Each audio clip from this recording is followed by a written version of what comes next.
years of history of Jerusalem. But you see, the history of Jerusalem would be the same chronology of history also in Caesarea. Now, if I say it starts from the time of King David, see King David over here playing the harp of King David, okay? So that would be the Old Testament Bible time, roughly some 3,000 years before our time.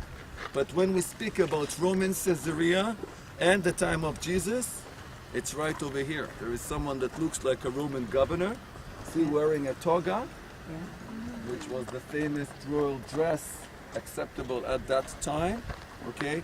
And as you can see, it goes back 2,000 years before our time. Now that will fit with what we refer to as Roman period of reign. They reigned over the land of Judea, the land of the Jews, okay? From here, from Caesarea, that used to be their capital, the Roman capital of the province of Judea, okay? The Romans, okay?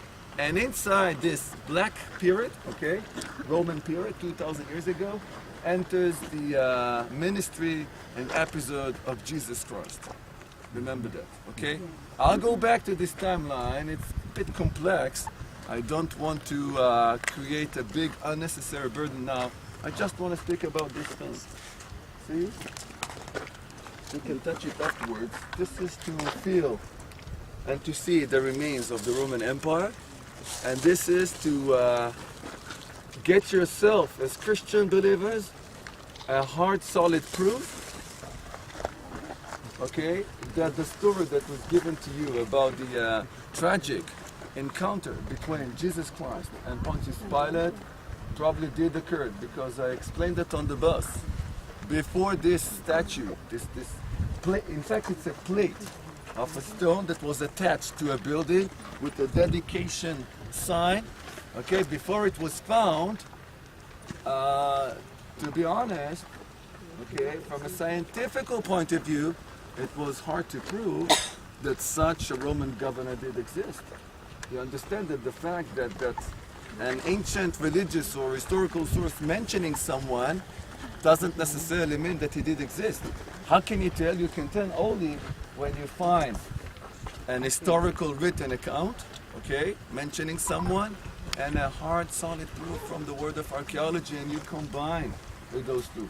So that would be a very rare moment that this thing happens, that you have, let's assume for a moment that the New Testament, beside of the fact it's a holy religious Bible for you Christian people, is also an historical document that is mentioning, you see here, Pontius Pilatus, okay? Pontius Pilatus, that's the family name here, Pilatus in Latin, okay?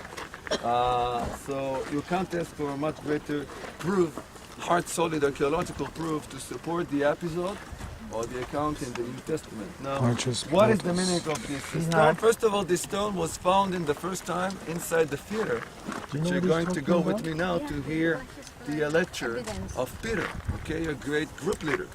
It was found in a secondary use, which means someone took it out from its original spot. Its original spot was probably attached to an ancient Roman-style temple somewhere in the vast ruins of ancient Roman city Caesarea, okay? And he decided to use it as a support stone to fix something in the theater much later on. Now it was found in 1960, okay, was investigated, and they saw that they engraved the sign in Latin. Now the locals here didn't speak Latin. They spoke Aramaic, Hebrew, and sometimes Greek. Latin was the official language only of the Roman authorities, okay? So we can see here that was, I'm reading now here, Tiberneum, okay, meaning a temple in the honor of the god Caesar Tiberius, okay, dedicated by Pontius Pilatus, Prefectus Ivdea, which means the prefect, okay, the high governor or commissioner of the province of Judea. Okay? Now, and this is, you can see a reconstruction of the sign. It's a very, very rare archaeological found, period. Once again, it's a very rare archaeological found, one of the rarest, okay? Worth a fortune to research, to religion, to science. That's why that's a replica, okay? That's it's why not this the is real a replica. thing. That's not the Okay. real one. Oh, Okay. It's identical to the real one. The real one is being kept in the Israeli Museum in Jerusalem. Okay? But I can tell you, you can see them both, you can't tell the difference. Okay? So if you thought about taking it back home, don't bother. Okay? So that's Kind a of replica. heavy for the Okay? plane. So once again, this is your first taste of real archaeology in Israel. That sometimes, not always, but sometimes it can be fascinating.